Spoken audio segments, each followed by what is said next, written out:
Guys, അപ്പം നമ്മുടെ പുളിയൻ മാങ്ങ നമ്മുടെ കുട്ടിമണി ഇതാ കഴിച്ചുകൊണ്ടിരിക്കുകയാണ് കേട്ടോ. അപ്പം അവന് ഭയങ്കര ഇഷ്ടമാണ് നമ്മളിങ്ങനെ കഴിക്കുന്നത് എന്ത് നമ്മുടെ കയ്യിൽ നിന്ന് വാങ്ങി കഴിക്കാൻ. പാവം നമ്മുടെ കുട്ടി.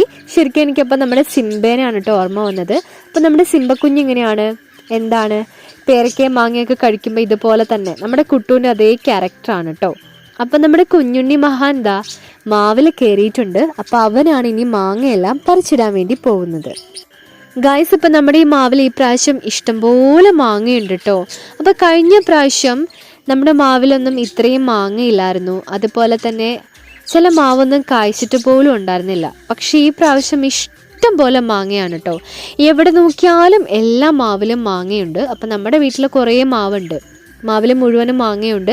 പക്ഷേ താഴത്തെ ഈ മാവിലെ മാങ്ങ ഇവിടെ നിർത്തിക്കഴിഞ്ഞാൽ അത് ശരിയാവില്ല കേട്ടോ. അപ്പം ഞാൻ ഒരു മാങ്ങ പെറുക്കി. അപ്പം നോക്കുമ്പോൾ ഇത് പഴുത്തോ നോക്കി, ഇപ്പം പഴുത്തിട്ടില്ല, പഴുക്കാതെ ഇത് ചീത്തയായി പോയേക്കാണ് കേട്ടോ. അപ്പം ഞാനത് കളഞ്ഞു ഗൈസ്. അപ്പം നമ്മുടെ ഈ മാങ്ങ ചിലർ വന്നിങ്ങനെ പറിച്ചുകൊണ്ട് പോകുന്നതിനോടൊന്നും വലിയ കുഴപ്പമില്ല. മാവിൻ്റെ കൊമ്പ് വെട്ടുക, അതുപോലെ തന്നെ മാങ്ങ വെറുതെ പറിച്ച് കളയുക, അങ്ങനെയുള്ള ദുഷ്ടപ്രവർത്തികൾ മാത്രമാണ് കേട്ടോ ഓരോരുത്തരും ചെയ്യാറുള്ളത്. പിന്നെ നമ്മുടെ പേരയ്ക്കത്തോട്ടത്തിൽ കയറിയിട്ട് പേരേൻ്റെ കൊമ്പ് മുഴുവൻ വെട്ടിയിടുക, കായ്ച്ചു നിൽക്കുന്ന പേര വെട്ടുക, പേരയ്ക്കാപ്പഴങ്ങൾ വെറുതെ പറിച്ച് കളയുക, അങ്ങനെയുള്ള കുറേ കാലന്മാർ, മുതുകാല സ്വഭാവമുള്ള കുറേ ചെറ്റകൾ, ഇങ്ങനെയുള്ള ഒരുപാട് പരിപാടീസ് കാണിച്ചിട്ടുണ്ട് കേട്ടോ. അതൊന്നും നമുക്ക് ഒരിക്കലും അക്സെപ്റ്റ് ചെയ്യാൻ പറ്റില്ല. അപ്പോൾ എനിക്ക് അത്രയും വിഷമം വന്നുകൊണ്ടാണ് ഞാൻ ഇത്രയും കാര്യങ്ങൾ പറഞ്ഞത്. കാരണം നമുക്കാണ് അതിൻ്റെ വിഷമം മനസ്സിലാവുള്ളൂ.